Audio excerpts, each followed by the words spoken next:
வணக்கம். நான் உங்கள் நிசாந்தன் சார். நாங்கள் இன்றைய பார்க்க இருக்க வினாத்தால் வவுனியா தெற்கு வலய கல்வி அலுவலகத்தினால் தரம் 11 மாணவர்களுக்காக நடத்தப்பட்ட முதலாம் தவணை பரீட்சை 2024. இந்த வினாத்தால் இந்த பகுதி ஒன்றில் அமைய பெற்றுள்ள 25 வினாக்களையும் நாங்கள் தெளிவாகவும் விளக்கமாகவும் பார்க்க இருக்கிறோம். நாங்கள் உண்மையாக இந்த வினாத்தால் பார்க்குறது தரம் 11 ஃபர்ஸ்ட் டேர்மில் 5 பாடம் படித்து வச்சு கொண்டு கனளவு கொள்ளளவு மேற்பரப்பளவு காண நாங்கள் படித்து வச்சு கொண்டு தான் இந்த பேப்பரை பார்த்து கொண்டிருக்கோம். என்னுடைய சூம் வகுப்பில் இது கலந்துரையாடப்பட்ட வினாத்தால் நீங்கள் இந்த 5 பாடம் வரைக்கும் படிச்சிருந்தால் போதுமானதாக இருக்கும். இந்த வினாத்தாளை செய்கிறதுக்கு பெரிய அளவில் பகுதி ஒன்றை மாற்றம் செய்கிற அளவுக்கு நாங்கள் முதலாம் தவணை படிக்கிறதுக்கு ஒன்றுமே இல்லை. ஸோ அந்த அடிப்படையில் இதில் அட்சர கணித பின்ன வகுத்தல் என்றது தான் நாங்கள் படிக்காத ஒரு பகுதி, பின்னுக்கு இருக்க போகிற பகுதி. அதுவும் எங்களுக்கு இஎல்சிக்கு அமைவாக இருக்கிற அட்சர கணித பின்ன வகுத்தலை மிக தெளிவாகவும் செய்யக்கூடியதாக இருக்கும். நீங்கள் இதை ஒரு செய்து பார்த்துட்டு வீடியோக்குள்ளே வாங்கோ. எப்படி சார் வினாத்தாளை பெற்றுக்கொள்கிறதுண்டா கீழே டிஸ்கிரிப்ஷன் ஒன்று இருக்கும் பிள்ளைகள். யூடியூப்பில் நீங்கள் இதை பார்த்து கொண்டிருக்கிற யூடியூப்பில் மட்டும் தான் போடுறேன் நான். ஸோ யூடியூப்பில் நீங்கள் பார்த்து கொண்டு வந்தீங்கன்னா டிஸ்கிரிப்ஷன் ஒன்று இருக்கும். டிஸ்கிரிப்ஷனை கிளிக் பண்ணிங்கன்னா வினாத்தாளை பெறுவதற்கு அப்படின்ட்டு 2 லிங்க் போட்டுக்கணும். ஒன்று நீங்கள் கூகுள் டிரைவ்லேருந்தே டவுன்லோட் பண்ணி எடுக்கக்கூடியதாக இருக்கும், இல்லை டெலிகிராம்லேருந்து டவுன்லோட் பண்ணி எடுக்க போகிறீங்கன்னா அது கொஞ்சம் இலகுவாக இருக்கும். அதுக்கு நீங்கள் டெலிகிராம் வச்சுருக்கணுமோ இல்லை உங்களுக்கு தேவை இல்லையோன்றது எனக்கு தெரியலை. டவுன்லோட் பண்ணி பார்த்துட்டு அது எப்படி உங்களுக்கு இலகுவாக இருக்கும் அப்படின்றதையும் போடுங்க. கீழே டெலிகிராம் குரூப்பில் இந்த லிங்கும் போட்டிருக்கேன். லிங்கை பயன்படுத்தி வினாத்தாளை தரவிறக்கம் செய்து பார்த்துட்டு கேள்வி உடனே வீடியோ பாருங்கள். செய்து 25 கேள்வியும் செஞ்ச உடனே வீடியோ பாருங்கள். அது உடனே ஒரு பெரிய கற்றலை உங்களுக்கு உண்டு பண்ணும். அதில் நாங்கள் என்ன பிழை விட்டுருக்கோம், ஏன் இந்த பிழை விட்டோம், இது என்னென்று திருத்தி கொள்ளலாம், இது எப்படி செய்யணும் அப்படின்ற ஒரு ஐடியா கிடைக்கும். மிக இலகுவானது. நீங்கள் செய்து பார்த்துட்டு வாங்க. இந்த வீடியோ எனது சூம் மூலமான கணித வகுப்பு இந்த ரெக்கார்டிங் தரம் 10, 11க்கான கணித வகுப்புகள் தொடர்ச்சியாக இடம்பெற்று கொண்டிருக்கு. அந்த வகையில் நீங்களும் இணைந்து கொள்ள இருக்கிறீங்கன்னா தாராளமாக இணைந்து கொள்ளலாம். ஒவ்வொரு பாடப்பரப்பும் தெளிவாகவும் விளக்கமாகவும் கற்பிக்கப்படும். இப்போ என்னட்ட ஒரு பிள்ளை இந்த அம்மா பேரண்ட்ஸ் சொன்னது என்னன்னு சொன்னால், சார் நீங்கள் இவ்வளோ நல்லா படிப்பிக்கிறீங்க, ஆனால் உங்களுக்கு பிள்ளைகள் இந்த எண்ணிக்கையும் குறைவாக இருக்குது, ஆனால் நார்மலாக அட்டு போடுற சேராக்கள், அதாவது ஃபேஸ்புக் யூடியூப்பில் காசு கட்டி அட்டு போடுற ஆக்களுக்கு நிறைய மாணவர்கள் இந்த எண்ணிக்கை கூடவாக இருக்குது அப்படின்றது உண்மைதான். என்ன செய்கிறேன், நான் யூடியூப்பை தவிர என்னுடைய வீடியோக்களில் நான் சொல்கிறத தவிர வேறு எந்த ஒரு அடிப்படையிலையும் எந்த ஒரு இடத்துலையும் நான் மேட் போடையில்லை. ஏனென்றால் என்னுடைய மாணவர்கள் என்னுடைய கற்பித்தல் வழி பிடித்திருந்தால் மட்டும் என்னுடைய வகுப்புகளில் இணைந்து கொள்ளட்டும்ன்றது தான் உண்மை. ஆனால் அதுக்காக என்னுடைய மாணவர்கள் எல்லாருக்கும் இந்த விடயம் சென்றடையணும் என்றால் நீங்கள் யூடியூப்பில் வழியாக மட்டும் பார்வையிட்டு கொண்டிருக்க மாணவர்கள் கட்டாயம் உங்களோட நண்பர்கள் குழுவில் கட்டாயம் இந்த வீடியோவை பதிவிடுங்க. அவங்க பார்க்கட்டும், விருப்பம் இருந்தால் வகுப்பில் இணையட்டும். ஒரு வகுப்பு இணைந்து ஒரு மாதத்துக்கு நீங்கள் வகுப்பில் இணைந்து பார்க்கலாம். ஒருவேளை இந்த வே உங்களுக்கு பிடிக்கலாம், ஒரு வித்தியாசமான வழி உங்களுக்கு பிடித்திருந்தால் கட்டாயம் தொடர்ந்து பயணிப்போம். இல்லை எனக்கு சரி வரையில் சேருண்டா சொல்லிவிட்டு நீங்கள் விலகலாம். அது உங்களோட பிரச்சனை. இதில் 2 பக்கம் நல்லதும் இருக்குது, பாதகமானதும் இருக்குது. நீங்கள் நல்லதை எடுத்துக்கொள்ள போகிறீங்களா இல்லை பாதகமானதில் எடுத்துக்கொள்ள போகிறீங்கன்றது உங்களோட கையில் தான் இருக்கும். வகுப்புகள் தொடர்பான விவரம் வேணுமென்னா நீங்கள் என்னிட தொடர்பு கொண்டு கேட்டும் பெற்றுக்கொள்ளலாம்.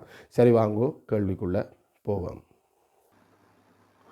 முதலாவது கேள்வி, ஒரு குறித்த வேலையை செய்து முடிப்பதற்கு 15 மனிதர்களுக்கு 4 நாட்கள் தேவை என மதிப்பிடப்பட்டுள்ளது. அவ்வேலையை 10 மனிதர்கள் செய்து முடிக்க எத்தனை நாட்கள் தேவை? அப்போ குறித்த முதல்ல நாங்கள் இதை வேகமாகவும் செய்யலாம், ஒரே ஸ்டெப்பில் கூட செய்யலாம். ஆனால் நாங்கள் இதுக்கு இந்த கேள்வி செய்கிறதுக்கு நல்ல வழி என்னென்னா, மொத்தமாக இந்த வேலை இந்த அளவு மனித நாளில் சொல்கிறது. குறித்த வேலையை செய்கிறதுக்கு 15 மனிதர்கள் 4 நாட்கள் செய்கிற வேலை, அதாவது ஒரு மனிதன் தனியாக நின்று இந்த வேலையை செய்வான்டா அவனுக்கு எத்தனை நாள் எடுக்குமெண்டா 60 நாள் எடுக்கும். 60 மனித நாள் அப்படின்னு சொல்லுவோம். அதாவது ஒரு மனிதனுக்கு எத்தனை நாள் எடுக்கும், இல்லை ஒரு மனிதனுக்கு ஒரு நாள் கொடுக்குற சம்பள காசு இந்த எத்தனை மடங்கு அப்படின்னு பார்த்தா 60 மனித நாள் காசு, அதாவது 60 கூலி என்று சொல்லுவோம். ஒரு ஆளுக்கு ஒரு நாளுக்கு 3000 ரூபாண்டா 60 நாளுக்கும் 1,80,000 ரூபா கூலியாக மட்டும் கொடுக்குறதுக்கு தேவைப்படும்ன்ற மாதிரி வரும். அவ்வேலையை 10 மனிதர்கள் செய்து முடிக்க எத்தனை நாட்கள் தேவை? ஸோ 10 மனிதர்களுக்கு இந்த வேலையை செய்து முடிக்க தேவையான நாட்கள் 60 மனித நாள் வேலையையும் 10ஆல் வகுத்து விட்டோம்னா 6 நாட்கள் தேவை அப்படின்னு வரும். சில நேரம் இந்த கேள்வியை கொஞ்சம் வேறு மாதிரியும் கேட்கலாம். மேலும் எத்தனை நாட்கள் தேவை என்றால் 2 நாள் தேவை. ஆனால் இங்கே கேட்டது அது இல்லை. 10 மனிதர்களுக்கு எத்தனை நாள் தேவை? 6 நாட்கள் தேவை என்று வரும். 6 நாட்கள் என்று கண்டுபிடிச்சிருந்தா முழுமையான 2 புள்ளியும் கிடைக்கும். ஒரு வேளை மொத்த வேலை 15 தர 4 மொத்த வேலை 60 இருந்தால் ஒரு புள்ளி கிடைக்கும். சரி, இதை விட இந்த கேள்வியை வேகமாக செய்கிறதுக்கு வழி இருக்கோண்டா சில பிள்ளைகள் என்ன செய்யுமெண்டா 15 4ஆல் பெருக்கி அது நேரடியாக 10ஆல் வகுத்து 6 நாள், அதுவும் பெருக்கி போட்டு மொத்த வேலை வரும், அதை நேரடியாக 10ஆல் வகுத்தா தேவையான நாட்கள் வருமென்ற மாதிரியும் வரலாம். ரைட். வினாயிலக்கு 2 அட்சர கணித பின்ன கூட்டல் பகுதியின் சமனில் பொமசி எடுக்கணும். வேறு கதையே இல்லை. பொமசி நம்பருக்கு பொமசி 12, அட்சரம் எக்ஸ். ஸோ 12 எக்ஸ் பொமசி எங்களுக்கு பொதுவாகவே பெரிய அளவில் பொமசி கண்டு மினக்கிற மாதிரி வராது. ஏன்னா பொமசின்ற ஒரு தனி கேள்வி இருக்கிறதால பெரிய அளவில் பொமசிக்கு மினக்கிற மாதிரி வராது. ஸோ 12 எக்ஸில் வந்துருக்கு. கூடுதலான சந்தர்ப்பத்தில் பார்த்தோம்னா இதில் இருக்கிறதுல பெரிய பகுதி எண்ணே எங்களுக்கு பொமசியாக வரும். இல்லை அது 2வது மடங்கு 3வது மடங்குக்குள்ளே மாட்டுப்பட்டுரும். இங்கே 3வது மடங்குக்குள்ளான் இருக்குது. சரி, இது 12 எக்ஸ்ன்றா இது எங்களுக்கு 4ஆல் பெருக்கப்பட்டிருக்கு, 4ஆல் பெருக்கினா 8 சமவெளு பின்னம். இது 3ஆல் பெருக்கப்பட்டிருக்கு, 3ஆல் பெருக்கினா 9. பகுதியன் சமண நாடு தான் உண்டா போட்டாச்சு. தொகுதி எண்கள் கூட்டுப்படும் 17 என்று வரப்போகுது. இப்போ கேள்வி என்னென்னா இது 12 மேல் 17 இருக்கே, இது ஒரு கலப்பு எண், முறைமையில்லா பின்னமே கலப்பு எண்ணாக்கோணுமே அப்படி என்றிட்டு ஒன்றோடு அப்படி என்றெல்லாம் போட்டுறையில் அட்சர கணித பின்னத்தை பொறுத்த வரைக்கும் கலப்பு எண்ணுன்ற கதைக்கு இடமே இல்லை, பின்னமாகத்தான் இருக்கணும், கீழே மேலே. ஸோ 12 எக்ஸின் மேல் 17 என்ற விட இருந்தால் முழுமையான 2 புள்ளி. சில நேரம் சில கணக்குகளில் மேலே கீழே திரும்ப வெட்டுப்படக்கூடிய மாதிரி இருக்கும். இந்த கணக்கில் அப்படி இல்லை. பகுதி எண்ணுக்கு ஏற்ற மாதிரி தொகுதி எண்ணை மாற்றி இந்த வரி எழுதி ஒரு வேளை இங்கால பழச்சிருந்தா ஒரு புள்ளி வரும். 3வது கேள்வி மடக்கை வடிவில் சுட்டி வடிவில் தரப்பட்டதை மடக்கை வடிவுக்கு மாற்றுக. 5 4 சமன் 625. இப்போ நாங்கள் இந்த கணக்கை மட்டும் பார்க்கணும் இல்லை பிள்ளைகள், சில நேரம் இது அச்சரத்தோடு வர்ற மாதிரியும் பார்க்கணும். ஏயின் எக்ஸாம்பிள் சமன் பி அப்படின்றத மடக்கை வடிவில் எழுதும். இது ஓகேயா இருக்கும். ஏன்னா எங்களுக்கு மடக்கை வடிவம்ன்றது வலுவக்கான்ற ஒரு கேள்வின்றது எங்களுக்கு தெளிவாக தெரியும். ஸோ அங்கே கட்டாயம் லொக் அப்படின்ற சொல்லியிருக்கணும். இங்கே யார் அடியோ அடிதான். அதாவது 625 5 எத்தனையாம் வலு என்ற கேள்வி தான் இது. 625 5 எத்தனையாம் வலு விடையாக வரும் சமன் 4 அப்படின்னு வரும். இதில் கவனமாக இருக்கணும். லோக் 625 சமன் 4 எல்லாம் ஒரே லைனில் இருக்கும். 5 தான் கீழே சின்ன சைஸில் இருக்கும். பிறகு 5 625ஆம் வலு என்ற மாதிரி எழுதக்கூடாது. இதுதான் சரியான விதம். இப்படி எழுத பழகணும்.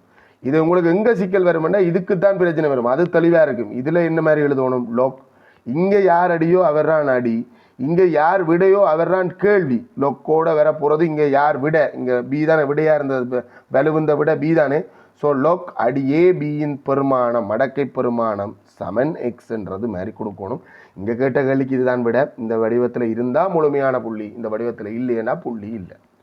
4வது கேள்வி அட்சர கணித பொமசி பொது மடங்குகளில் சிறியதை காண்க. நாங்கள் பொமசி காண்றதுக்கு நம்பருக்கெல்லாம் வகுத்தெல்லாம் போட்டிருப்போம்டா. சின்ன வயசில் நாங்கள் 4a வர்க்கத்தையும் அதே மாதிரி 12 ab-யையும் 8 ab வர்க்கத்தையும் நாங்கள் வகுக்கணும். நம்பரை மட்டும்தான் வகுக்கணும். ஏனெண்டா இங்கே ஏ இந்த வர்க்கம் காண இருக்கண்டா ஏயை 2 தரம் வகுத்து தான் ஆகணும்.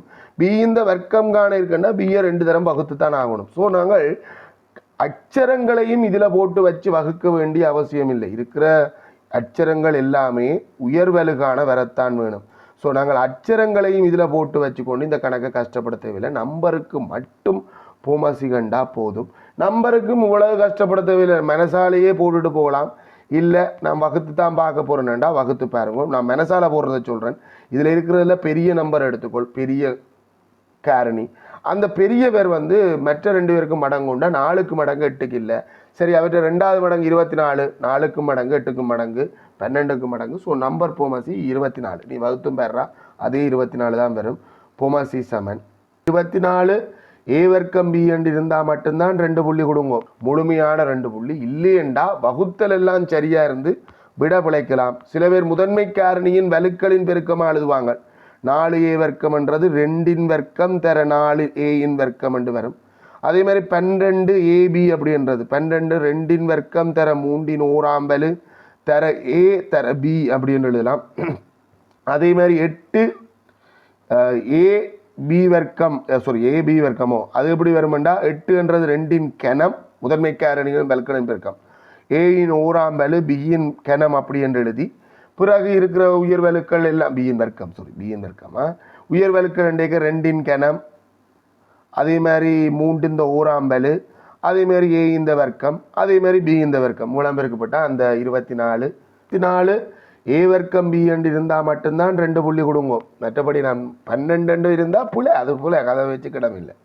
அடுத்தது 5வது கேள்வி காரணிப்படுத்துதல். காரணிப்படுத்துதல்ன்றது மொத்தமாக 3 வழியில் நாங்கள் காரணிப்படுத்தி பழகிருக்கோம். ஒன்று பொது எடுத்து காரணிப்படுத்தல், இது அதில் இல்லை. ஏன்னா 3 உறுப்பு இருக்குது, 3லேயும் பொதுவான காரணி இல்லை. அப்படி 3லேயும் பொதுவான காரணி இருந்தால் கட்டாயம் பொது எடுத்து தான் அடுத்த கட்டத்துக்கு போகணும். இது அந்த கணக்கு இல்லை.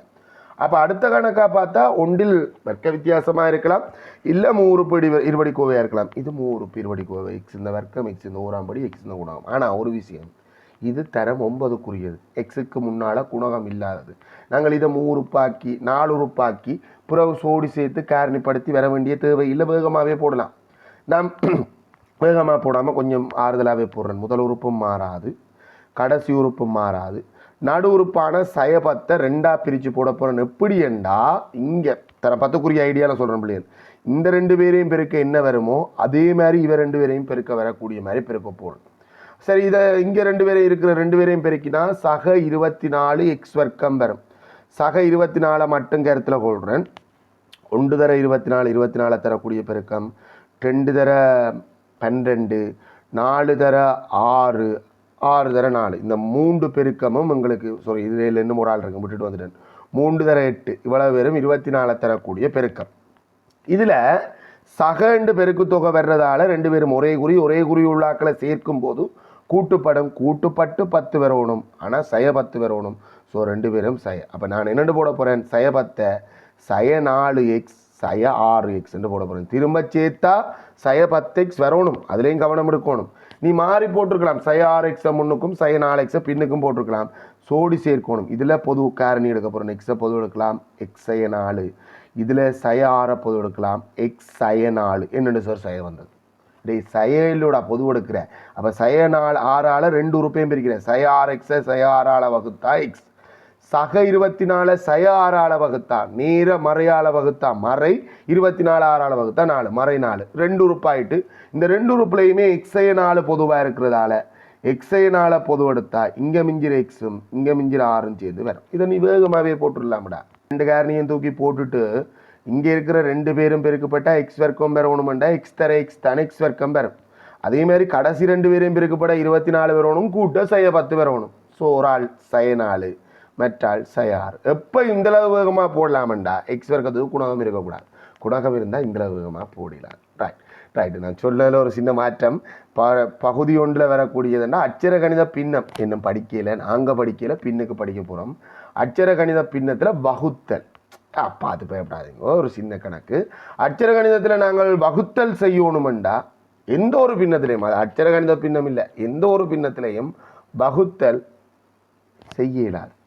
வகுத்தலை நாங்கள் என்ன செய்யணும், பெருக்கலாம் மாற்றணும். எப்படி பெருக்கலாம் மாற்றுறது? வகுக்கின்ற பின்னம், முதல் பின்னம் இல்லை, வகுக்கின்ற பின்னத்தை நிகர்மாறா மாற்றுவீங்க. வகுக்கின்ற பின்னத்தை நிகர்மாறா மாற்றினீங்கன்னா 3 y வர்க்கத்தின் கீழ் 4x என்று வரும். பெருக்கல் செய்யக்கு முன்னுக்கு வழக்கமான எண் கணிதத்திலேயும் சரி அச்சர கணிதத்திலையும் சரி பெருக்கல்ல வச்சு தான் வெட்டலாம். பெருக்கல் செய்யக்கு முன்னுக்கு வெட்டக்கூடிய பொதுவான காரணிகளை வெட்டலாம். சில பிள்ளைகள் இந்த வலுவில் வச்சுக்கொண்டே வெட்டக்கூடிய ஆற்றல் இருக்கும்.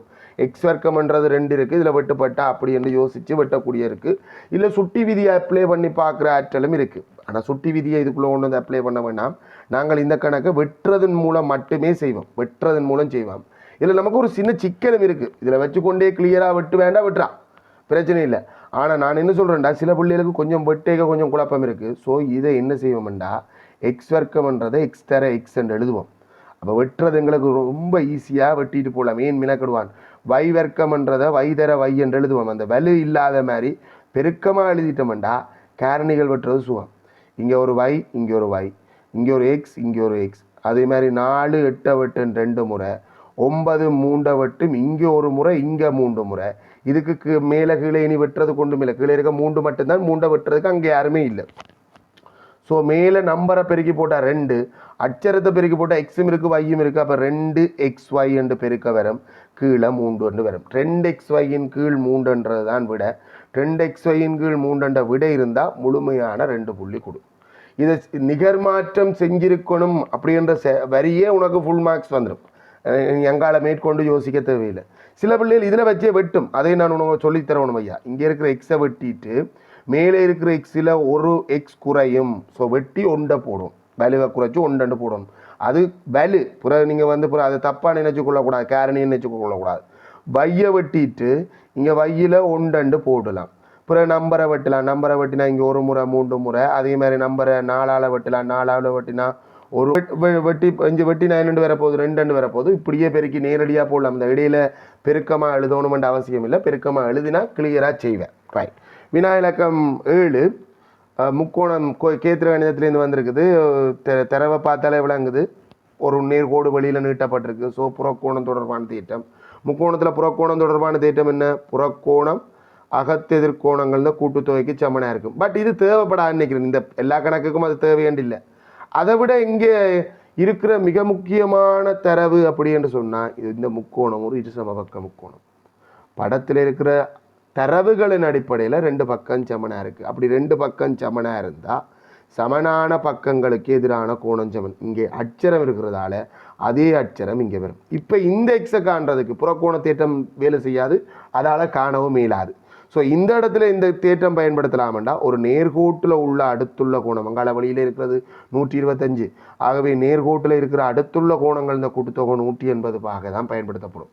புறக்கோண தேட்டம் எடுத்தோன்னு அவசரப்படக்கூடாது. சில சந்தர்ப்பங்களில் இப்படி வந்து புறக்கோண தேட்டம் வேலை செய்யாமல் உள்ளாக கோணம் காண வேண்டிய சந்தர்ப்பம் பெறும். சில பிள்ளைகள் உள்ள கண்டு அது இங்கே வருமென்று போட்டாலும் சரி. இப்போ நான் இதில் எக்ஸ்போர்ட்டை மாதிரி சில பிள்ளைகள் அதுக்கு வேறு ஒரு அட்சரம் ஏயை போட்டு யோசிச்சுட்டு அதை கொண்டு வந்து ஏயும் எக்ஸின் சமன்ன்ற மாதிரி முடிக்கலாமா? எக்ஸ் சமன் 180லேருந்து 125 கழிக்கணும். மனசால கழிக்கிறதுக்கு சொல்லித்தர்றேன். ரெண்டாலும் கவனம். 180லேருந்து 120 போனால் 60, அப்புறம் அங்கால இருக்க 5 போனால் 55. இந்தளவு தூரம் வந்துட்டு 65 விட போட்ட பிள்ளைகளும் இருக்குது. அதைத்தான் நான் சொல்ல வரேன். 55 வந்திருந்தால் முழுமையான 2 புள்ளி. இங்கே இருக்கிற எக்ஸும் இங்கே இருக்கிற எக்ஸும் சமன் என்று சொல்லி கேத்திர கணித தேற்றத்தை பயன்படுத்தி இருந்தாலே ஒரு புள்ளி வரும். இல்லை இந்த தொடர்பை பயன்படுத்தி இருந்தாலே ஒரு புள்ளி வரும். யார் 65 போட்டவனுக்கும் நீங்கள் ஒரு புள்ளி கொடுக்கலாம். அதுக்கு தான் சொல்கிறேன். ஆனால் தனி 65 போட்டவனுக்கு இல்லை. நேர்கோடு ஏபியின் சமன்பாட்டினை எழுதுக. ஒரு நேர்கோட்டு இந்த சமன்பாடு அப்படி என்றது பை சமன் எம்எக்ஸ் பிளஸ் சி என்றது பொது வடிவம். அதுக்காண்டி இந்த வடிவத்தில் தான் இருக்கணும். இந்த வடிவத்தில் இருக்கிறது மட்டும்தான் நேர்கோடு இல்லை. ஓராம் படி சமன்பாடுகளில் இருக்கிற எல்லாமே நேர்கோடு தான். சரிதானே? அது வேறு வேறு வடிவங்கள்லேயும் இருக்கலாம். இந்த வடிவம் எங்களுக்கு வெட்டுத்துண்டு படித்திறன் என்ற 2 நம்பர்களை காட்டித்தர்றதால இதை கண்டுபிடிக்கிறது சுகம். எங்கே வெட்டி கொண்டு போகும் என்றதை கண்டுபிடிக்கிறதால தான் இதுக்கு பேர் வெட்டுத்துண்டு. எங்கே வெட்டி கொண்டு போகுது? வையச்ச 2ல் வெட்டி கொண்டு போகுது. ஆகவே வெட்டுத்துண்டு 2. வெட்டுத்துண்டு 2. இப்போ படித்திறனைத்தான் காண வேண்டியிருக்கு. படித்திறனை காண்றதுக்கு 2 வழி இருக்குது. இந்த சூத்திரத்தில் இந்த சமன்பாடை மெல்லமாக என்ன செய்யலாம்? இதை ஓரளவுக்கு எடுத்து போட்டு இந்த புள்ளியை பிரதிக்கிட்டு கண்டுபிடிக்கலாம். தேவையில்லை. மிக இலகுவான வழி. 2 புள்ளிகள் இந்த ஆள்கூறு தெரிஞ்சால் படித்திறனை காணலாம். அதுக்கப்புறம் ஏ என்ற புள்ளி இந்த ஆள்கூரை சொல்லணும். இங்கே வைதான் 2, அந்த இடத்துல எக்ஸ் வந்து அப்போ 0 0,2. பி என்ற புள்ளி இந்த ஆள்கூறு வந்து சொன்னோம்டா அங்கே போடுறதுக்கு இங்கே போட்டுட்டேன். 4 யார் 4 அப்படின்னு சொன்னால் எக்ஸ் தான் 4. அப்போ y 0 4,0. பி இந்த ஆள்கூறு 4,0. y பிழைச்சு போச்சுனையா? ரைட். பி இந்த ஆள்கூறு 4,0. ஏ இந்த ஆள்கூறு 0,2. 2 ஆள்கூறுகள் தெரிஞ்சால் ஒன்றுக்கு கீழே ஒன்று எழுது. மேலே இருக்கிற ஆள்கூரை மேலே எழுது, கீழே இருக்கிற ஆள்கூரை மேலே எழுது. படித்திற என்ன விட்டு வரைவு மற்ற பக்கம் சாஞ்சிருந்தாலே எனக்கு ஒன்று தெரியும். இது வந்து குணகம் வந்து மறையில் வரப்போகுதுன்றது எனக்கு தெரியும். ரைட்டா? அப்போ அதை வச்சு தான் நான் போட போகிறேன். சரி, இப்போ அப்படியே போடுவோம். எம் சமன் எம்மை கண்டுட்டா கணக்கு முடிஞ்சுது. எம் சமன் y ஆள்கூறுகளின் வித்தியாசம் 2லேருந்து 0 கழிக்கிறேன். எக்ஸ் ஆள்கூறுகளின் வித்தியாசம் 4லேருந்து 0 கழிக்கணும். 2லேருந்து 0 கழிச்சா 2, 4லேருந்து 0 கழிச்சா மறை 2. ஒரு நேரெண்ண மறையாள வகுத்தா மறை. 2 4ஆல் வகுத்தா அவசரப்பட்டு 2 போடுற கொஞ்சம் இருக்கிறான். அவசரம் எல்லாத்துக்கும் அவசரம். இது 2 இல்லை. வெட்டுப்பட்டு சுருக்குப்படும் மொழிய எங்களுக்கு முழுகளில் விட வராது. இது பின்னமாத்தான் இருக்கு. மறை அரை எக்ஸ், மறை அரை. அது குணகமாக வரும்போது தான் படித்தின வெட்டு பிரதியிடும் போது y சமன் எம் மறையறை எக்ஸ் சக 2 அப்படின்னு வரும். சார்ந்த சமன்பாடு முழுமையாக கண்டுபிடிச்சிருந்தா 2 புள்ளி வரும். படித்திறன் சமன்பாட்டில் பிரதியிட்டது சரியாக இருந்தால் இப்போ நான் 2,2லேருந்து 0 கழிச்ச மாதிரி காட்டியிருக்கலாம். சில பிள்ளைகள் மாறி கழிச்சிக்கலாம். 0/2 கீழ் 4/2 கழிச்சிருக்கலாம். ஸோ எப்படி கழிச்சிருந்தாலும் அந்த கழித்தது சரியாக இருந்தால் அந்த சூத்திரத்தில் அப்ளை பண்ணுறது சரியாக இருந்தால் ஒரு புள்ளி கிடைக்கும். ரைட். 9வது கேள்விக்கு போவோம். ஓவை மையமாக உடைய வட்டத்தில் வட்டத்தின் மையம் என்று சொல்லி மையத்தினூடாக ஒரு கோடு போனாலே அது விட்டம். அதை விட தெளிவுபடுத்தியும் இருக்கு ஏபி விட்டமாகும். இந்த கேத்திர கணித கேள்வி செய்யறதுக்கு சின்ன டெக்னிக் தான், பெருசா பயப்படுறது கொண்டும் இல்லை. என்ன கேத்திர கணித கேள்வி? தரவை கவனி. தரவு என்னத்தை சொல்லுது? ஏபி விட்டம் என்று சொல்லுது. ஏபி விட்டமா இருந்தா விட்டத்தால் எதிரமைக்கிற கோணம் செங்கோணம். அது தேவைப்படலாம், தேவைப்படாமலும் போகலாம். புற பார்ப்போம். அதே மாதிரி டிசிபி எங்க இருக்கு? டிசிபி என்ற இந்த கோணம் தந்திருக்குது. இந்த கோணம் 50 பாகையாம். படத்துல குறிச்சு கொள்றேன். ரைட். தேவைப்படும். பார்ப்போம். ஏபிடி கோணத்தை கேள்விடுது. கேட்கிற கோணத்துக்கும் ஒரு அச்சரத்தை போடுவோம். எக்ஸ் என்று போடுவோம். டீட்டா பீட்டா அதுகள் பயன்படுத்த வேண்டிய அவசியம் இல்லை. நீங்க எக்ஸ் தாராளமா போதும். அதை பற்றி யோசிக்க தேவையில்லை. ஏபிடி இந்த கோணத்தை கேள்விடுது. இந்த கோணத்தை நாங்கள் 50 யோசிச்சா 50 வேறு இடத்துல எதிரமைக்கலேன். 50 சியில் எதிரமைக்குது. யாரால பியிலேருந்தும் டியிலேருந்து எதிரமைக்குது. பியிலேருந்தும் டியிலேருந்தும் வட்டது இந்த பரிதியில் வேறு எங்கேயுமே கோணம் எதிரமைக்கல. அப்போ அதை பற்றி யோசிச்சு வேலை இல்லை. ஆனால் இந்த எக்ஸ் என்ற கோணம் இருக்குதானே, இவர் கேட்ட அந்த கோணம், இந்த எக்ஸ் என்று போட்டிருக்க கோணம் ஏயிலிருந்தும் டியிலிருந்தும் வட்டத்தின் பரிதியிலே எதிரமைக்கப்படுது. இதே மாதிரி எக்ஸ் வேறு ஒரு இடத்துலையும் எதிரமைக்குது, சியிலையும் எதிரமைக்குது. ஸோ இந்த கோணம் எக்ஸ். அதை கண்டா இதுக்கு வரலாம், இல்லை இதை கண்டு அதுக்கு போகலாம். 2 விதம். நான் முதல்ல இதுக்கு சமன் என்று சொல்லிடுறேன். சில பிள்ளைகள் இதை 40 என்று கண்டுபிடிச்சிட்டு இது 40 இருக்கும். 2 விதத்தில் வருவாங்க. 2 ஒன்று தான். நம்ம இந்த தொடர்பு என்ன? இந்த 2 பேரும் சேர்ந்து 90 பாகை அரைவட்ட கோணம் செங்கோணத்தை ஆக்கிரியம். நீங்கள் சமன்பாடெல்லாம் உருவாக்கி எனக்கு தேவையில்லை, நீ வேகமாகவே போடலாம். எத்தனை பாகைடா? 40 பாகை. 40 பாகை என்ற விடை இருந்தால் முழுமையான 2 புள்ளி. இதில் நீங்கள் ஒரு புள்ளி வர்றதுக்கு நிறைய வாய்ப்பு இருக்குது. படத்தில் இந்த இடத்துல செங்கோணம் குறிச்சிருந்தா நீ அரைவட்ட கோணம் செங்கோணம் என்ற தீர்த்தத்தை சரியாக பயன்படுத்திருக்க. இதில் இதில் என்ன அட்சரம் குறிச்சிருக்கியோ அதே அட்சரத்தை இங்கே குறிச்சிருந்தீங்கண்டா ஒரு துண்ட கோணம் சமன் என்ற தீர்த்தத்தை பயன்படுத்திக்க. இதில் ஏதோ ஒன்றுக்கு ஒரு புள்ளி கிடைக்கும். 2 சரியாக இருந்தால் 2 புள்ளி கிடைச்சிடும். இல்லை, விட சரியாக இருந்தால் தான் 2 புள்ளி கிடைக்கும். வர்க்கமூலம் 60 முதலாம் அண்ணளமாக்க பெருமானமாக அமைவது எது? வர்க்கமூலம் 60 எங்களுக்கு ஒரு சின்ன சிக்கல் என்னென்னா, வர்க்கமூலம் 60 என்றது ஒரு நிறைவர்க்க எண்ணாக இல்லாததால வர்க்கமூலம் 60 ஒரு நிறை எண்ணாக இருக்க மாட்டாது. சரி, வர்க்கமூலம் 60க்கு முன்னுக்கு வர்க்கமூலம் காணக்கூடிய எண்ணா 49 7 இந்த வர்க்கம், பின்னுக்கு 64 ரொம்ப பக்கத்தில், 64 பக்கத்தில். சரி, 49 இந்த வர்க்கமூலம் 7, 64 இந்த வர்க்கமூலம் 8. இந்த வர்க்கமூலம் 60 7க்கும் 8க்கும் இடையில் இருக்கிற ஒரு தசம எண். முதலாம் தசமதான எண் இல்லை, நாங்கள் அண்ணளவாகத்தான் முதலாம் தசமதானத்துக்கு கொண்டு வர போகிறோம். சரி, 7க்கும் 8க்கும் இடையில 9 முதலாம் தசமதான எண்கள் இருக்குது. இது எதுக்கு கிட்ட வரும்? 8க்கு கிட்ட வரும். நல்லா கிட்ட இல்லை, 8க்கு ஓரளவுக்கு கிட்ட. நாங்கள் செக் பண்ணலாம்.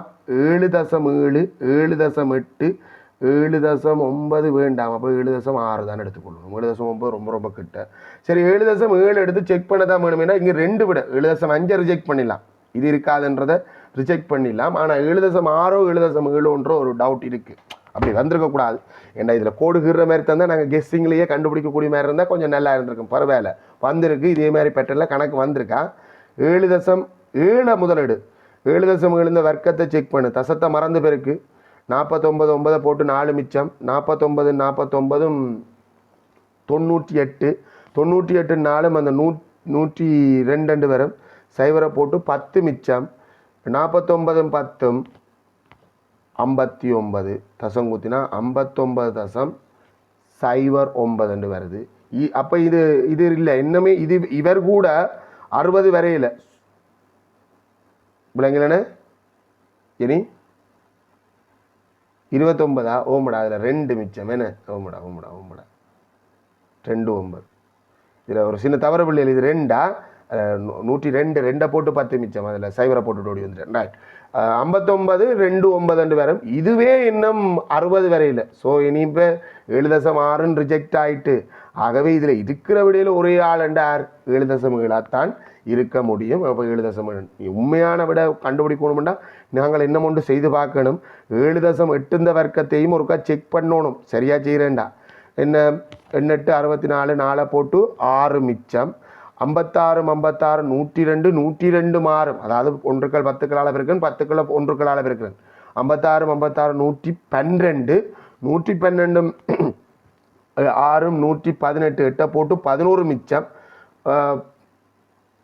41 11 60.84 வந்துடும்.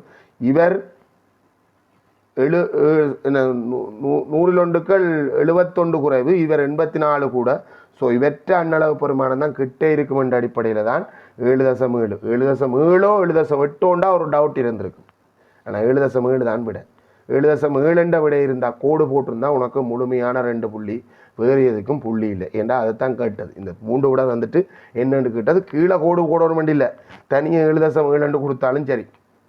அடுத்தது 11வது கேள்வி தீர்க்கட்டுமா. இதை 2 விதமாக தீர்க்கலாம். வர்க்க பூர்த்தி முறை நாங்கள் பின்னால் படிக்க போகிற ஒரு ஐடியா எடுக்கலாம். எக்ஸ் ஒரு இடத்துல தானே இருக்குது சார். ஸோ நான் 49 அங்கால கொண்டு வரேன். எக்ஸ் வர்க்கம் சமன் 49 வரும். இங்கே இருக்கிற வர்க்கத்தை இல்லை இருபுறம் வர்க்க மூலம் எடுக்கிறேன் சார். எக்ஸ் சமன் வர்க்க மூலம் 49 வரும். வர்க்க மூலம் 49 பெருமானம் என்ன 7. ஆனால் அதில் ஒரு பிரச்சனை என்னென்னா, நாங்கள் வர்க்க மூலம் கண்டு வர்ற விட நேர்விட மட்டும்தான் வரும். அதான் வர்க்க மூலத்துக்குரிய டெபினிஷன்.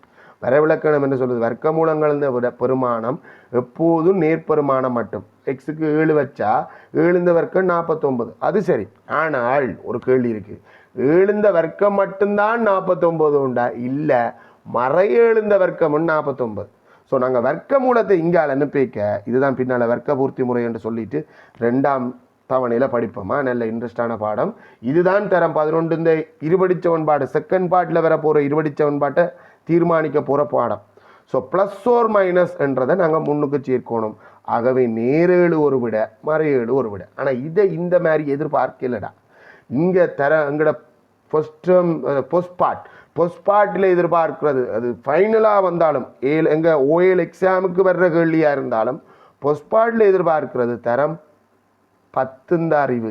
அதாவது 2 காரணிகளின் பெருக்கம் 0க்கு சமனாக இருக்குமென்றால் 2 பேர் பெருக்கி 0க்கு சமனாக இருக்குமெண்டா அதில் 2ல் ஒரு ஆள் 0 என்ற அந்த வெளிப்பட உண்மை. அப்போ இது நாங்கள் முதல்ல காரணிப்படுத்தணும். இது காரணிகளின் பெருக்கமாக இருக்கா? இல்லை 2 கழித்தலாக இல்லை இருக்குது, 2 உறுப்புகளாக இல்லை இருக்குது. ஸோ நாங்கள் காரணிப்படுத்தணுமெண்டா இதை வர்க்க வித்தியாச முறையில் காரணிப்படுத்தலாம். 7 வர்க்கம் என்று எழுதி 2 காரணி, ஒரு காரணி எக்ஸாக 7, சில பிள்ளைகள் எக்ஸாக 7 முன்னுக்கு போடும், அதில் ஒரு பிரச்சனை இல்லை. எக்ஸாக 7 வரும். இந்த வர்க்கத்தை பொது எடுக்கலாமா? அது படுபுல உறுப்புகள்லேருந்து வர்க்கத்தை பொது எடுக்கலாதா? அது ஒரு தப்பான எண்ணம் ஒன்று இருக்குது சில பிள்ளைகள்கிட்ட. 2 காரணிகள் பெருக்கி 0 வருமெண்டா ஒன்றில் எக்ஸாக 7 0 இருக்கும், அல்லது எக்ஸாக 7 0 இருக்கும். எக்ஸாக 7 0 இருக்கணுமெண்டா எக்ஸ் வந்து நேரேழாக இருக்கணும், சைகளிங்களை வந்த நேரேழாக இருக்கணும், அல்லது எக்ஸ் வந்து மறைகளாக இருக்கணும். 2 தீர்வும் இருந்தால் 2 புள்ளி வரும். அது வர்க்க பூர்த்தி முறையில் செஞ்சிருந்தாலும் வரும். ஆனால் ப்ளஸ் ஓர் மைனஸ் இல்லையென்றா ஒரு புள்ளி தான் வரும். ஏன்னா நீங்கள் ஒரு தீர்வை கொடுத்த வேண்டாம் மாதிரி தான் அர்த்தம். 12வது கேள்வி ஓவை மையமாக உடைய வட்டத்தில் 2 பக்க நீளத்தில் சமனாம். அதை படத்தில் குறித்து கொள்வோம். படத்தில் குறித்து கொள்ளும் போதே கேள்வி அரங்கிடும். எது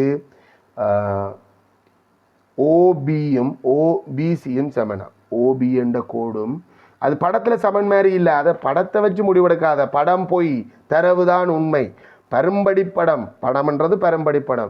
ஓபியும் ஓபிசியும் சமனம். பரம் இதை விட வேறு என்ன முறாலும் சமன். ஓவிலிருந்து வட்டத்தின் பருதிக்கு போகிற எத்தனை கோடு ஆயிருந்தாலும் அத்தனை கோடு நீளத்தில் சமன். அப்போ ஓசியும் சமன். ஏன்? இது வட்டத்தின் ஆரைகள். ஓபியும் ஓசியும் வட்டத்தின் ஆரைகள் நீளத்தில் சமன். அப்படி என்று பார்த்தா இந்த முக்கோணம் என்னவாயிடுச்சு? ஓபிசி என்ற முக்கோணம் என்னவாயிடுச்சு? சமபக்க முக்கோணம். சமபக்க முக்கோணத்தில் இருக்கிற தொடர்பு என்னையா? 3 பக்கங்களும் சமன், 3 கோணங்களும் சமன். சமனான பக்கங்களுக்கு எதிரான கோணங்களும் சமன். அந்த கோணம் எத்தனை பாக? நமக்கு கோணம் தான் வேணும். 60 பாக 60 பாக, முக்கியமாக இந்த கோணம் 60 பாக. கேள்வி கேட்ட மாதிரி பார்த்தேன். அடுத்த கேட்டது பிஏசி கோணம். இந்த கோணத்தை எக்ஸ்எண்டு போட்டால், நீங்கள் எக்ஸ்எண்டு போட தேவையில்லை, நீ நேரிய கொண்டு சொல்லலாம். இது பரிதி கோணம், மைய கோணத்து இந்த அரைவாசி 60 இந்த பாதி 30. என்ன சொல்ற பார்த்தா 30 பாக மாதிரி இல்லையே, பெருசாக இருக்குது. கீழே இருக்க படமும் அப்படியா இருந்தது, சமபக்க முக்கோணம் மாதிரியா இருந்துச்சு. அது தரவுதான் உண்மை, படம் போய் 30 பாகை என்ற விடை இருந்தால் முழுமையான 2 புள்ளி. இல்லை படத்தில் இந்த இடத்துல 60 பாகை கொடுத்து மேலே 120 பாகை கொடுத்தாக்களும் இருக்கும். ஸோ அது அந்த பிள்ளைகளுக்கு பிரச்சனை இல்லை. இந்த 60 கொடுத்ததுக்காக அவன் சமபக்கம் கோணத்தை சரியாக பயன்படுத்தி காணண்டாக்காண்டி 1 புள்ளி வரும்.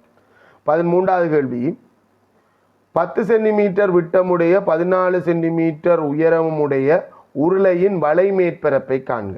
ஒரு உருளை இந்த விட்டம் 10 சென்டிமீட்டர், விட்டம்ன்றது 10 சென்டிமீட்டர் என்றாடா, நமக்கு தேவை உருளை இந்த வலை மேற்பரப்புக்கு இருக்கிற சூத்திரம். வலை மேற்பரப்புண்டா அதை வளைஞ்சிருக்கிற பகுதியை அப்படி வெட்டி நேராக்கினோம்டா செவ்வகமாக வரும்.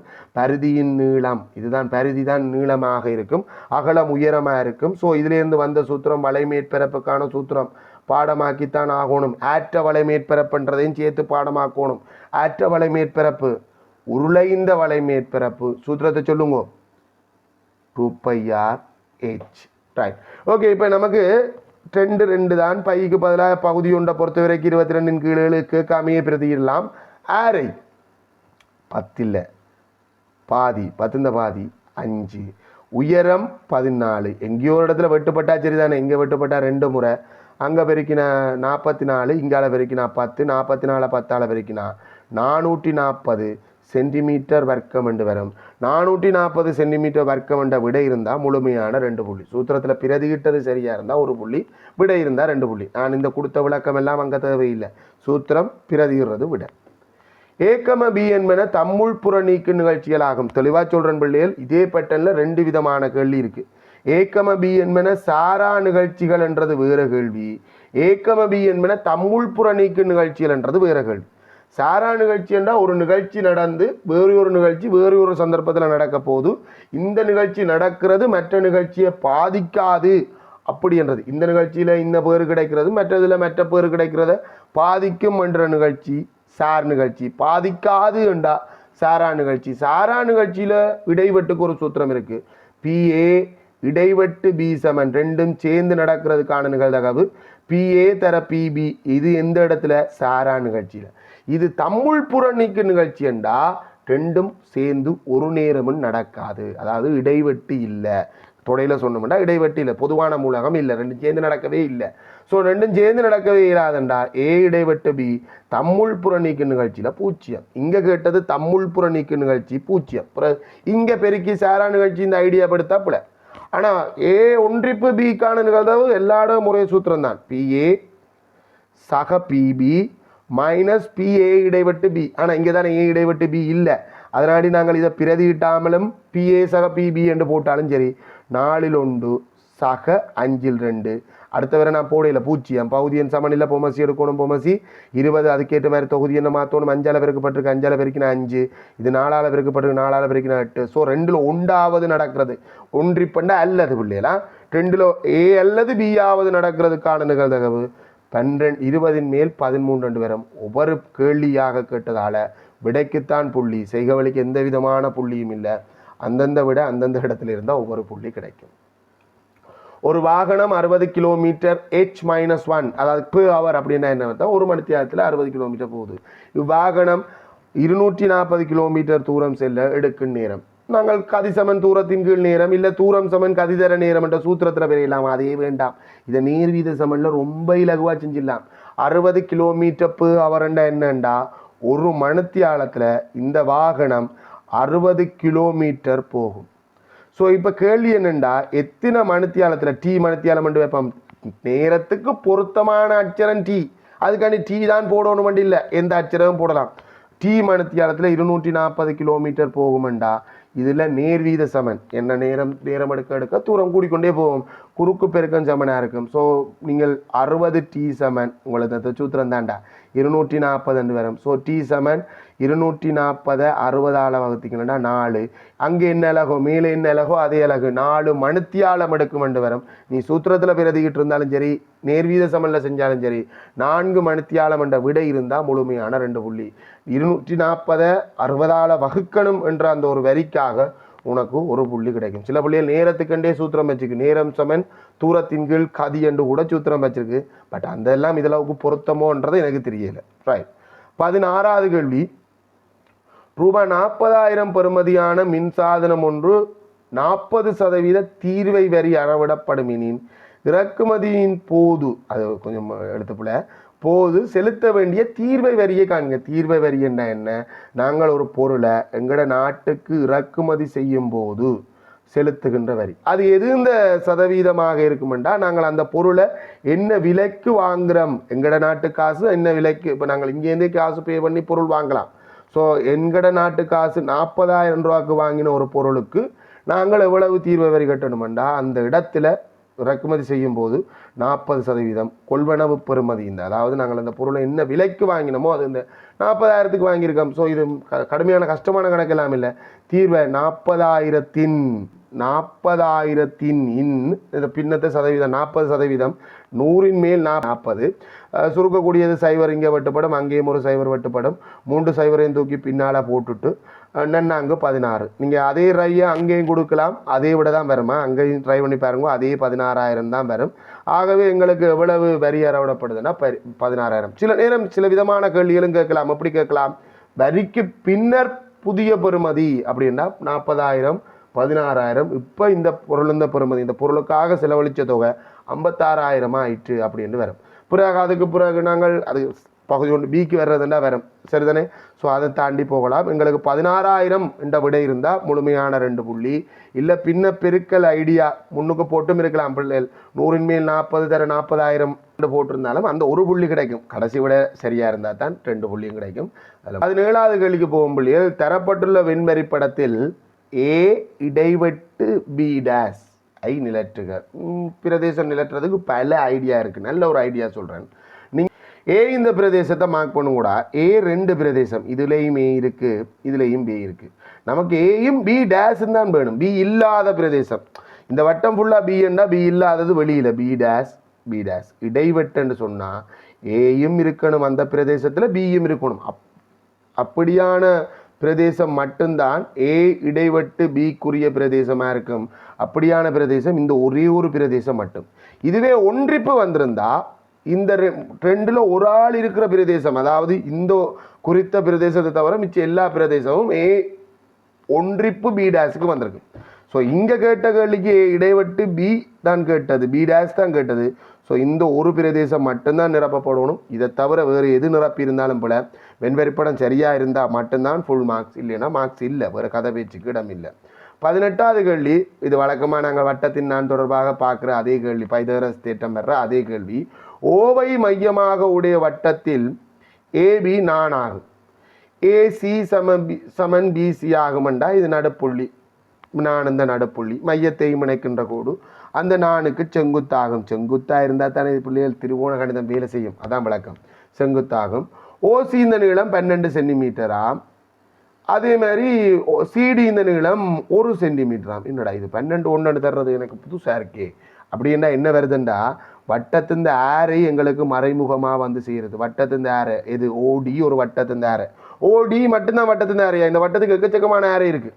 அதில் இன்னும் ஒரு ஆரை ஒன்றில் ஓஏயோ இல்லை நாங்கள் ஓபிஏயோ இணைக்க வேண்டியிருக்க போகுது. ஓடி இந்த நீளத்துக்கு தான் சமனாக இருக்க போகுது. ஓடி இந்த நீளம் 13 சென்டிமீட்டர் என்ற நாடி, இதுவும் 13 சென்டிமீட்டர். பைதகரஸ் மும்மை என்று நாங்கள் பின்னுக்கு படிப்போம் பிள்ளைகள். ஸோ பைதகரஸ் மும்மையின் படி இது 5 சென்டிமீட்டர். என்ன சார் அது 5 மாதிரி இல்லை பெருசாக இருக்குது அப்படின்னு சொல்லக்கூடாது. எது ஏசி இந்த நீளம் 5 வரும். ஏசி இந்த நீளம் 5 அடுத்ததும் சமன் என்று சொன்னது தானே. ஸோ 5. ஏபி இந்த நீளம் எங்களுக்கு கேட்டது 10 சென்டிமீட்டர். சரி, நாங்கள் அதை செங்கோணம் முக்கோணம் தானே பைதகரஸ் தேற்றத்தை அப்ளை பண்ணுவோம். 13 வர்க்கம் செம்பக்கத்தின் வர்க்கம் ஏசி இந்த வர்க்கம் ப்ளஸ் 12 இந்த வர்க்கம். 13 வர்க்கம் 169. ஏசி இந்த வர்க்கம் ஏசி வர்க்கம் தான். இது 144. 144 அங்கால போனால் கழிவிடும். ஆகவே ஏசி வர்க்கம் சமன் 169 சய 144 25 வரும். 25 ஆற்ற வர்க்கம் என்றால் 5 இந்த வர்க்கம். ஆகவே ஏசி வந்து வர்க்கமூலம் 25 அதாவது 5 வர்க்கமூலம் 25 அதாவது 5 சென்டிமீட்டர். நமக்கு கேட்டது ஏபி இந்த நீளம். ஏபி இந்த நீளம் 5 இந்த 2 படம் கண்டாலும் சரி 2 தரம் கூட்டினா 10 சென்டிமீட்டர். ஏபி 10 சென்டிமீட்டர் ரெண்டு இருந்தால் தான் சென்டிமீட்டரா வர்க்கம் இல்லை. ஏபி 10 சென்டிமீட்டர் ரெண்டு இருந்தால் தான் முழுமையான 2 புள்ளி. அழகு தேவையில்லை, அழக கவனம் நம்பர் சரியாக இருந்தால் சரியாக போடுங்க. இல்லை திருகோண கணித விகிதத்தை பைதரஸ் தேற்றத்தை பயன்படுத்தி 5 சென்டிமீட்டர் ரெண்டு கண்டுபிடிச்சிருந்தா ஒரு புள்ளி போடுங்க. ரைட். தரப்பட்டுள்ள உருவில் டி கோணம் பி கோணம் செங்கோணம் படத்திலையும் இருக்குது. அதை விட இந்த 2 கோடும் சமாந்திரம் படத்திலையும் இருக்கு. பின்வரும் எச்சந்தர்ப்பத்தில் இந்த 2 முக்கோணங்களும் ஒருங்கிசையும் என காட்டலாம் என்பதை தெரிந்தெடுத்து அதன் கீழ் கோடுக. செங்கோண முக்கோணம் தானே, செம்பக்கம் பக்கம் தானே. இது செம்பக்கம் பக்கமாக இருக்கலாம், இல்லாமலும் போகலாம். மொத்தமாக சாதாரணமான முக்கோணமாக இருந்தால் நாங்கள் முக்கோண ஒருங்கிசைவு 4 அடிப்படையில் பார்க்குறோம் பிள்ளைகள். பக்கம் கோணம் பக்கம் இதுதான் முதலாவது. நாங்கள் பக்கம் பக்கத்தை தான் முதலாவது நாங்களும் படிப்பிச்சு கொண்டு வந்தேன். ஆனால் சரியானது முதலாவதுண்டா பக்கம் கோணம் பக்கம், கோணம் பக்கம். அடுத்தது பக்கம் பக்கம். நாங்கள் இதை மாறி போட்டாலும் பிரச்சனை இல்லை. செம்பக்கம் பக்கம். ஒரு சாதாரணமான முக்கோணத்துக்கு 3ல் ஒரு வழியாக இருக்க போது, செங்கோண முக்கோணமாக இருந்தால் 4ல் ஒரு வழியாக இருக்க போகுது. 4 வழி இருக்குது, அதில் எந்த வழியும் எடுத்துக்கலாம். செங்கோண முக்கோணத்துக்கு ஒரு ஸ்பெஷல் 4 வாய்ப்பு இருக்குது. அதுக்காண்டி செங்கோண முக்கோணமாக இருந்தால் செம்பக்கம் பக்கம் தான் என்று சண்டை பிடிக்கக்கூடாது. சரி, இதில் இருக்கிற தரவுகளின் அடிப்படையில் எந்த பக்கம் சமன் என்று சொன்னால் ஏபி என்ற பக்கம் ஏசி என்ற பக்கம் 2 முக்கோணத்துக்கும் பொதுவானது. ஏசி என்ற பக்கம் 2 முக்கோணத்துக்கும் பொதுவானது. அப்போ ஒரு பக்கம் செமன், அது செம்பக்கம் வர. இந்த முக்கோணத்துலேயும் செம்பக்கம், அந்த முக்கோணத்துலேயும் செம்பக்கம். சரி, என்ன ஒரு பக்கம் சமனாக இருக்குமோன்னு சொல்லிட்டா ஒரு பெரிய தேற்றத்தை அப்ளை பண்ணி வந்து சேரலாம். எதிர்பக்கங்கள் நீளத்தில் சமன்ன்ற மாதிரி வரும். செவ்வகம் என்று காட்டலாம்னு நினைக்கிறேன். எதிர்பக்கம் படத்தை பார்த்து செவ்வகம் தானே, செவ்வகத்தின் எதிர்பக்கங்கள் சமன் தானே, உண்மைதான். ஆனால் அது சுத்து வழி இல்லை. நேரடியாக உனக்கு இதை முக்கோணம் ஒருங்கிசைவுக்கு வேறு வழிகள் இருக்குது. ஒன்று விட்ட கோணங்கள் சமன். ஸோ இந்த டொட் வச்ச கோணம் இங்கே டொட் வச்ச கோணத்துக்கு சமன். மற்றது சமாந்திரம்னு தரையில்லை, நீ வேணுமெண்டா கண்டுபிடி. 2 கோணம் ஒரு பக்கம் அப்படின்னா கோப்பாவில் ஒருங்கி செய்யலாம். ஆனால் கவனம், அப்படி 2 கோணம் ஒரு பக்கமாக இருந்தால் கட்டாயம் அந்த பக்கம் ஒத்த பக்கமாக இருக்கணும். இந்த கோணத்துலேயும் செங்கோணத்துக்கு எதிரானது, அந்த முக்கோணத்துலேயும் செங்கோணத்துக்கு எதிரானது. ஸோ ஒருங்கி செய்ய போகிற நிபந்தனை கோப்பா. சார், நான் இணைகரம் என்று காட்டி இணைகரத்தில் இந்த எதிர்பக்கங்கள் சமன் என்று காட்டி அப்படி இப்படி வந்துடான்லாம் சொன்னீங்களா, அது பிள்ளை. இங்கே எதிர்பார்க்கப்படுவது கோப்பான்னு நீ வந்தன அந்த மாதிரி தான் காட்டணும். கோப்பாக்கு மட்டும் கோடுகிரி இருக்கணும். அப்படி கோடுகிறின்னா 2 புள்ளி வரும், இல்லைண்டா இல்லை. இதில் ஒரு சின்ன வித்தியாசமான கேள்வி வந்துட்டு, இது வந்து ஒட்டுமொத்தமாக இஎல்சிக்குள்ள இல்லை பிள்ளைய. நானும் பார்த்தேன், இது வரைக்கும் நான் இஎல்சிக்குள்ள இந்த கணக்கை பார்த்ததே இல்லை. இந்த கணக்கு இஎல்சியை தாண்டிய ஒரு கேள்வி. பரவாயில்ல, நம்ம இந்த கேள்வியை எப்படி செய்கிறது அப்படின்றத பார்ப்போம். இந்த கேள்வி எங்கட காலங்களில் பொஸ்பாட்டுக்கு வர்ற கேள்வி. நாங்கள் படித்த காலத்தில் பொஸ்பாட்டுக்கு வர்ற கேள்வி, இப்போ பொஸ்பாட்டுக்கு வர்றதே இல்லை. இது எங்கே இருக்குன்னு சொன்னால், ஈருறுப்புக்கோவை இந்த வர்க்கம் என்ற ஒரு பாடம் படிச்சுனாங்க தரம் 10ல். ஈருறுப்புக்கோவை இந்த வர்க்கம் ஏ வர்க்கம் சக பி வர்க்கமும் வரும். அதை விட 2 இன்னும் ஒரு உறுப்பு இதுக்குள்ள வரும். ஏரெண்டா 2ab அப்படின்ற ஒரு உறுப்பு வரும். ஏன்டா ஏ ஒருக்கா பிஏ பெருக்கும், பி ஒருக்கா பிஏ பெருக்கும். ஸோ இதை பயன்படுத்தினா இங்கே இந்த கணக்கு சரி. ஏன்டா எங்களுக்கு வர்க்கம் வேணும். ஸோ நாங்கள் என்ன செய்ய போகிறோம்னா, இங்காலையும் வர்க்கிக்கிறேன். சமன்பாட்டின் இருபுறமும் ஒரே செயற்பாட்டை செஞ்சால் சமன்பாடு குழம்பாது. ஸோ இந்த பெருசாக மொழியை குழம்பாது, சமனாக தான் இருக்கும். இந்த பக்கமும் வர்க்கிக்கிறேன், அந்த பக்கமும் வர்க்கிக்கிறேன். இதை விரிச்செழுதுனா எக்ஸ் வர்க்கம் சக 2 தர எக்ஸ் தர 1 எக்ஸ் சக 1 எக்ஸ் முழுவதின் வர்க்கம் சமன் 25 இந்த வர்க்கம் 5 இந்த வர்க்கம் 25 என்று வரும். இங்கே பெருக்கக்கு முன்னுக்கு வெட்டக்கூடியதை வெட்டினீங்கன்னா சக 2 வரும். ஸோ எக்ஸ் வர்க்கம் சக 2 சக 1 வர்க்கம் 1 எக்ஸின் வர்க்கம் எக்ஸ் வர்க்கம் என்று வரும் சமன் 25. எனக்கு இந்த சக 2 தேவையில்லை. சக 2 சமன்பாட்டு அந்த பக்கம் அனுப்பினா எக்ஸ் வர்க்கம் சக 1 எக்ஸ் வர்க்கம் சமன் 25 சய 2 23 வரும். கேட்ட கேள்விக்கான விட 23 விட இருந்தால் ஃபுல் மார்க்ஸ் கொடுத்துக்கொள்ளுங்க. நான் பார்த்த வரைக்கும் இந்த கேள்வி இஎல்சிக்குள்ளே இல்லை. இஎல்சிக்குள்ளே இருந்திருந்தால் நாங்கள் இதை மாதிரி எத்தனை கேள்வி பார்த்துருப்போம். இது வரைக்கும் இதுதான் ஃபர்ஸ்ட் டைமாக இருக்கிறனாடி இது இஎல்சிக்குள்ளே இல்லை. இது ஒரு நாங்கள் படித்த காலத்தில் இது போஸ்ட் பாட் கேள்வி. நாங்கள் படித்த காலத்தில் இது ஒரு போஸ்ட் பாட் கேள்வி, இப்போ வர்ற இல்லை. Right, okay. 21வது கேள்விக்கு போவோம்டா. 21வது கேள்வி என்ன? 616 சென்டிமீட்டர் பரப்பளவுடைய திண்ம கோளம் ஒன்று 2 சமபகுதிகளாக உடைந்தது எனின் ஒரு பகுதியின் மொத்த மேற்பரப்பளவை காண்க. ரைட், இதுவும் எங்களுக்கு பொதுவாக இஎல்சிக்குள்ளே இல்லை, நான் பார்த்த வரைக்கும் இஎல்சிக்குள்ளே இல்லை. இதுவும் ஒரு இஎல்சியை தாண்டி வெளியில் வர ஒரு கேள்வி, பட் ஒரு நல்ல கேள்வி. ஆனால் கிட்டத்தட்ட இது ஒரு பாஸ் பேப்பர்லேயும் ஏதோ ஒன்றில் கிட்ட பார்த்துறான். இஎல்சிக்குள்ளே இல்லை என்றாலும் இது பெரிய இஎல்சிக்குள்ளே போய் ஆரிய காணுங்க கோலத்திந்த சூத்திரம் என்றும் தேவையில்லை என்ற மாதிரி இருக்கிற கேள்வி. கோலத்திந்த மேற்பரப்பளவு 4 வட்டங்கள் இந்த பரப்பளவுக்கு சமன் அப்படின்றத நாங்கள் படிச்சுனாங்க. உங்களுக்கு ஞாபகம் இருக்கும். கோலத்திந்த மேற்பரப்பளவை நாங்கள் தேசிக்காயெல்லாம் வெட்டி 4 வட்டங்கள் இந்த பரப்பளவோட நியாயப்படுத்தினாங்க. ஒரு முழு கோலத்திந்த பரப்பளவு 4 πr வர்க்கம். 4 πr வர்க்கம் 616 சென்டிமீட்டர் வர்க்கம். ஒரு அரைக்கோளம் அப்படி என்று சொன்னோம்டா அதில் 1 πr வர்க்கம் மேலே இருக்கிற வளை மேற்பரப்பு 2 πr வர்க்கம். அதை விட ஒரு வட்டமுகம் ஒன்று புதுசாக வரும், அது 1 πr வர்க்கம். ஆக மொத்தத்தில் அது 3 πr வர்க்கமாக இருக்குது. நம்ம ஆரையை கண்டு மினக்கட வேண்டிய அவசியம் இல்லை, ஆரையை கண்டு மினக்கட சொல்லவும் இல்லை. 7 சென்டிமீட்டர் வரும் அப்படி காண சொல்லல. நாங்கள் ஒரு அரைக்கோளத்தின் மேற்பரப்பளவை காணணுமெண்டா 4ஆல் வகுத்து 3ஆல் பெருக்கணும். இது இஎல்சிக்குள்ளே இல்லை என்று தான் நினைக்கிறேன் பிள்ளைகள். ஆனால் இதே மாதிரி ஒரு தழுவல் கேள்வி, இதே கேள்வியோ தெரியல, எங்களோட ஒரு பாஸ் பேப்பருக்கு கிட்ட போன வருஷம் 2023 பாஸ் பேப்பரில் வந்த மாதிரி இருக்குது. எதுக்கு முறுக்கா பார்த்துட்டு கன்ஃபார்ம் பண்ணுறேன்னா. ரைட், 4ஆல் பிரித்தா 184. 184 நாங்கள் அடிக்கடி பெருக்கிற நம்பர் தான். 184 3ஆல் பெருக்கினா 12, 2 போட்டு 3 மிச்சம். பிறகு 15 12 1 மிச்சம். 15 3 16 6 போட்டு 1 மிச்சம். 3 3 4 462 சென்டிமீட்டர் வர்க்கம் என்று வரும். அரைக்கோளத்தின் மேற்பரப்பளவு பாதி இல்லை, அதை விட கூட வரும். அதுக்கான ரீசன் உங்களுக்கு விளங்கும். 462 விட கண்டுபிடிச்சிருந்தா உங்களுக்கு அந்த 2 புள்ளி கிடைக்கும்.